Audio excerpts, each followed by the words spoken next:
Welcome to my YouTube channel TechGene. इस video में हम बाइनरी सर्च ट्री की क्रिएशन करने वाले हैं। इसका मतलब है कि हम बाइनरी सर्च ट्री को किस तरह से क्रिएट कर सकते हैं जावा में, किस तरह से हम वैल्यूज़ को इंसर्ट कर सकते हैं बाइनरी सर्च ट्री में।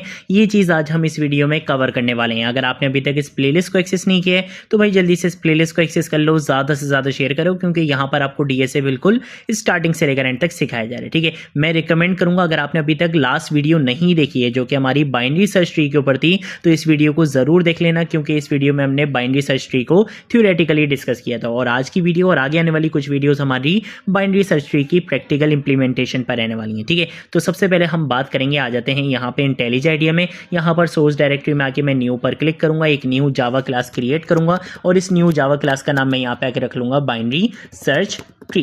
ठीक है, ये मैंने अपनी जावा क्लास का नाम यहाँ पे रख लिया है। ठीक है ना, सबसे पहले मैं यहाँ पर आकर इसको कर लेता हूँ जूम, और उसके बाद हम यहाँ पर आकर अपना मेन मेथड क्या कर लेंगे, जनरेट कर लेंगे। ठीक है, अब इस मेन मेथड से ऊपर मैं यहाँ पर आकर क्या करूँगा, एक इनर क्लास, एक स्टैटिक क्लास बना लूंगा। तो मैंने यहाँ पे स्टैटिक का कीवर्ड यूज़ करा, यहाँ पे आके हम लिखेंगे क्लास, और इस क्लास का नाम मैं रख लूंगा नोड, जिसमें मेरी नोड का क्या रहेगा, स्ट्रक्चर रहेगा। यहाँ पर आकर मैं बोलूँगा कि हर नोड के अंदर होंगी दो चीज़ें, एक तो होगा उसका डेटा और एक होता है बेसिकली उसका चाइल्ड। मतलब एक चाइल्ड का मतलब यानी कि मैक्सिमम दो चाइल्ड हो सकते हैं, एक लेफ्ट चाइल्ड और एक राइट चाइल्ड। तो मैं यहाँ पर आकर बोलूँगा कि हर नोड का एक लेफ्ट चाइल्ड होगा और एक राइट चाइल्ड होगा। ठीक है, तो ये दोनों चीज़ें भी मैंने यहाँ पे डिफाइन कर दी। अब नोड क्लास का हम यहाँ पे क्या कर लेते हैं, कंस्ट्रक्टर बना लेते हैं। मैं बोलूँगा कि जब भी नोड क्रिएट की जाएगी तो नोड के लिए हमें क्या चाहिए होगा, इसको डेटा चाहिए होगा। तो हम बोलेंगे कि डेटा की वैल्यू को आपने क्या कर देना है, अपडेट कर देना है। जो भी वैल्यू हम इंसर्ट करवाना चाहें उस वैल्यू का बेसिकली यहाँ पे नोड क्रिएट कर दी जाएगी। इसके साथ साथ जब भी नोड क्रिएट होगी तो लेफ्ट चाइल्ड और राइट चाइल्ड बेसिकली उसका इनिशियली क्या रहेगा,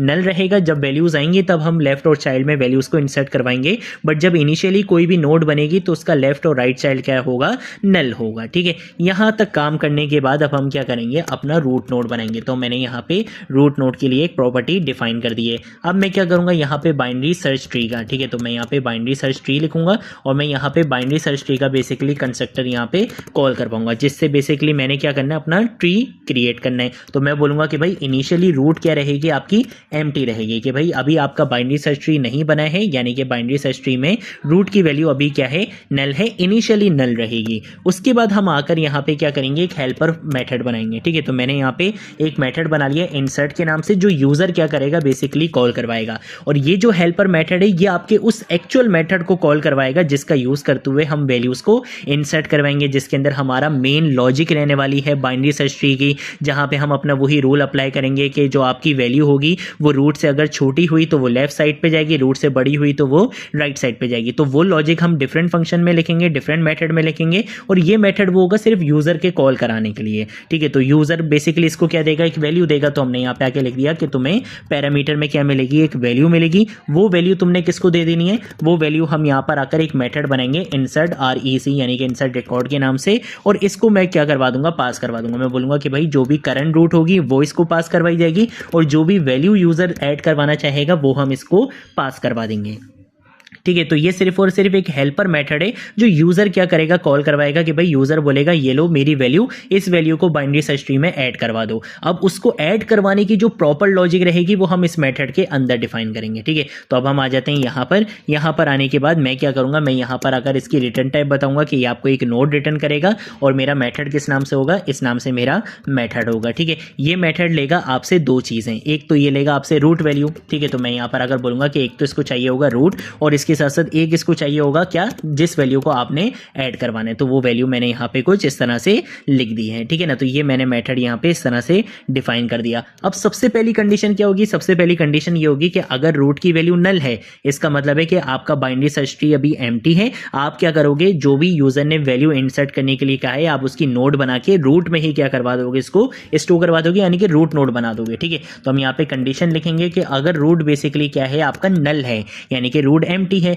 तो हम यहाँ पर आकर बोलेंगे कि रूट की वैल्यू क्या कर दो, हम यहाँ पे आके सबसे पहले तो एक न्यू नोड क्रिएट करेंगे, और इस न्यू नोड के अंदर हम वो वैल्यू पास करवा देंगे जो भी यूजर ने हमें क्रिएट करने के लिए कही होगी। ठीक है, उसके बाद हम यहाँ पे आके एक स्टेटमेंट प्रिंट करवाएंगे, और वो स्टेटमेंट क्या होगी, इंसर्टेड, और इंसर्टेड के बाद मैं चाहता हूँ कि वो वैल्यू यहाँ पे प्रिंट हो जाए, तो हम यहाँ पे इस वैल्यू को इस तरह से लिख देंगे। तो जो भी वैल्यू यूजर ने इंसर्ट करने के लिए बोली होगी वो यहाँ पे इंसर्ट कर दी जाएगी, और यहाँ पे मुझे प्लस का साइन इस तरह से यूज करना है फॉर कॉन्केटिनेशन। ठीक है ना, तो मैंने यहाँ पे ये लिख लिया। उसके बाद हम यहाँ पे आके क्या करवा देंगे, रिटर्न करवा देंगे कि यही रूट नोड को क्या करवा दो, रिटर्न करवा दो, आपका काम यहाँ पर हो चुका है। ये काम कब होगा, ये काम तब होगा जब रूट की वैल्यू नल होगी। बट व्हाट इफ कि अगर रूट की वैल्यू नल नहीं है, आप कोई सेकंड वैल्यू इंसर्ट करवाना चाह रहे हो, थर्ड वैल्यू इंसर्ट करवाना चाह रहे हो, तो उसके लिए हमें यहाँ पे आके लगाना पड़ेगा अपना बाइनरी सर्च ट्री का मेन रूल। हम यहाँ पर आकर बोलेंगे कि अगर आपकी वैल्यू बेसिकली क्या है, रूट के डेटा से छोटी है, तो हम यहाँ पे लिखेंगे रूट डॉट डेटा कि अगर आपकी वैल्यू रूट के डेटा से छोटी है तो हम इसको कहाँ पे भिजवा देंगे,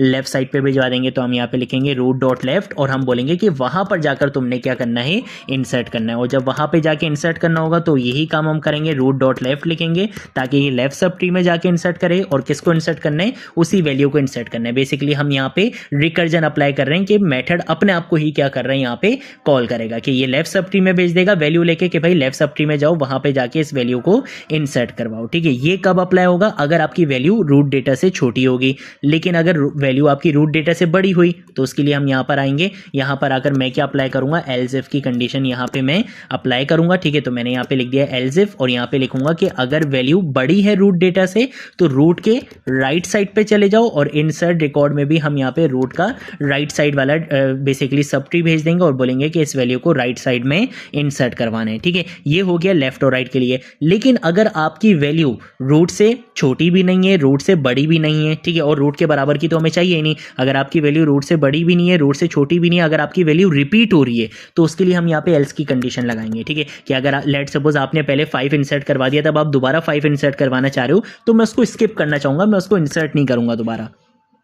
ठीक है, तो हम यहाँ पर आएंगे, यहाँ पे आके मैं लिखूंगा वैल्यू और उसके बाद मैं चाहता हूँ कि वो वैल्यू यहाँ पे दिखे, तो मैंने यहाँ पे लिख दिया वैल्यू और उसके बाद मैं एक और मैसेज यहाँ पे इंसर्ट करवाना चाहता हूँ, तो मैं यहाँ पे लिख दूंगा ऑलरेडी एग्जिस्ट, कि भाई ये वाली जो वैल्यू है ये ऑलरेडी एग्जिस्टेड है आपके ट्री के अंदर, आप इसको दोबारा से इंसर्ट नहीं करवा सकते क्योंकि वो एक अपनी पोजिशन पर ऑलरेडी एग्जिस्ट है। ठीक है, तो ये मैंने यहाँ पे बता दिया है और उसके बाद हम यहाँ पर आकर क्या करवा देंगे, सिंपल रिटर्न करवा देंगे अपनी रूट नोड को। ठीक है, तो ये काम हमने यहाँ पे कर लिया है, जिसका यूज करते हुए हमने बाइनरी सर्च ट्री का जो मेन कॉन्सेप्ट होता है उसको हमने यहाँ पे अप्लाई कर दिए। अब लास्ट में आके सिंपल कॉन्सेप्ट है, आपने सिंपल यहाँ पे आके क्या करना है, अपना बेसिकली क्लास कॉल करवानी है और यहाँ पे हम इसका क्या बनाएंगे, एक ऑब्जेक्ट क्रिएट करेंगे। मैंने BST के नाम से एक ऑब्जेक्ट क्रिएट किया, यहाँ पे न्यू बाइनरी सर्च ट्री इस तरह से आएगा। ठीक है, और अब हम क्या करेंगे, बेसिकली इसको इंसर्ट करवाएंगे, तो मैं लिखूंगा BST.insert क्योंकि ये मेरा मेथड था, हेल्पर मेथड, तो मैंने बोल दिया कि 50 को क्या करवा दो, इंसर्ट करवा दो। ठीक है, उसके बाद लेट सपोज मैं 50 के बदले मैं यहाँ पे 30 को इंसर्ट करवाना चाहता हूँ,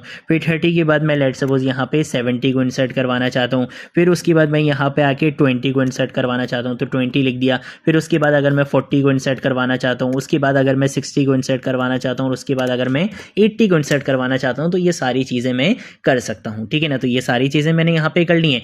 यहाँ पर हम अपना काम स्टॉप रखेंगे क्योंकि मैं आपको सारी चीज़ें एक ही वीडियो में नहीं करके दिखाऊंगा, अदरवाइज आप भी कंफ्यूज हो गए। तो हमने यहाँ पे बाइनरी सर्च ट्री की क्रिएशन कर ली है और इंसर्शन भी कर ली है। ठीक है, अगर हम इसको यहाँ पे आके रन करते हैं तो आपको मिल भी जाएगा कि भाई ये सारी वैल्यूज बेसिकली आपकी इंसर्ट हो चुकी हैं। ठीक है, आप देख सकते हो इंसर्टेड 50, इंसर्टेड 30, 70, 20, 40, 60, 80 सारी वैल्यूज आपकी यहाँ पे इंसर्ट हो चुकी हैं। ठीक है, तो ये हमारे पास कॉन्सेप्ट होता है कि किस तरह से हम बाइनरी सर्च ट्री में क्रिएशन और इंसर्शन कर सकते हैं। अगर कोई चीज़ नहीं समझ आए नीचे कॉमेंट सेक्शन में पूछ लेना, सोशल मीडिया अकाउंट से पूछ लेना, मैं ज़रूर आप लोगों को रिस्पॉन्ड करूंगा। अब हम मिलेंगे नेक्स्ट वीडियो में नेक्स्ट टॉपिक के साथ, तब तक के लिए बाय बाय।